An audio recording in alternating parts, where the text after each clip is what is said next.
ജന്നമോൾക്കും സമർമോനും ഒപ്പിച്ചൊരു കഥ പറഞ്ഞിരട്ടെ, ശ്രദ്ധിച്ച് കേൾക്കുവോ? കുറച്ചു കാലം മുന്നേ വയനാട്ടിൽ കാടിറങ്ങി ആനകൾ റോഡുകളിലും വീടുകളിലും വന്നിരുന്നു. ഓർക്കുന്നുണ്ടോ മക്കള്? കുറച്ചു കാലം മുമ്പ്.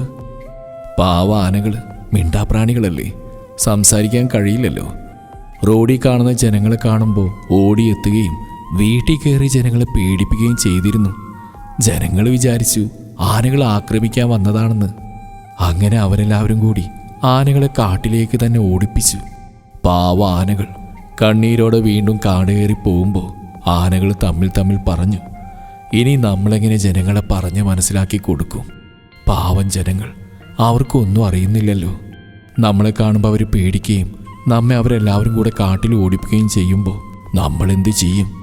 ശരിയാണെന്ന് ആനകൾ പരസ്പരം സമ്മതിച്ചു. അങ്ങനെ ആനകളെല്ലാം തീരുമാനിച്ചു, ഇനി സമയം തീരെയില്ല.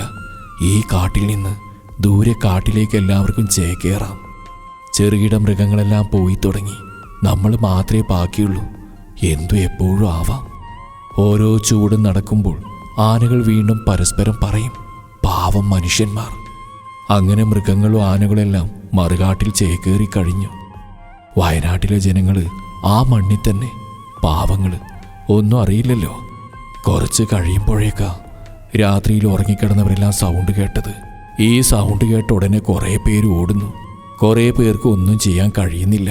അതിനുള്ള സമയമില്ല. ആളുകൾ അലറിക്കൊണ്ട് പായുക. ഉരുൾപൊട്ടിയിരിക്കുന്നു, രക്ഷിക്കണേന്നും പറഞ്ഞ്. എന്ത് ചെയ്യാൻ കഴിയും? പ്രകൃതിയുടെ കുസൃതികൾ മനുഷ്യന്മാർക്ക് തടയാൻ കഴിയില്ലല്ലോ. ഒരുപാട് ജനങ്ങൾ, നാളേക്ക് വേണ്ടി സ്വപ്നം കണ്ടവർ, മക്കളുടെ വിവാഹം, പുതിയ വീട് താമസം, ഭാര്യയുടെ ഡെലിവറി, പറഞ്ഞാൽ തീരാത്ത സ്വപ്നങ്ങൾ ജീവിതത്തിൽ കൊണ്ട് നടന്നവർ, മലവെള്ളപ്പാച്ചിലോടെ എല്ലാം ഒരു നിമിഷം കൊണ്ട് തകർത്ത് കളഞ്ഞല്ലോ പ്രകൃതി ദുരന്തമേ. ഇനിയും ഇതുപോലെ കുസൃതികൾ കാണിക്കരുത്. താങ്ങാൻ കഴിയില്ല. ഒന്ന് പറഞ്ഞു കൊടുക്കണേ പ്രകൃതിയോട്.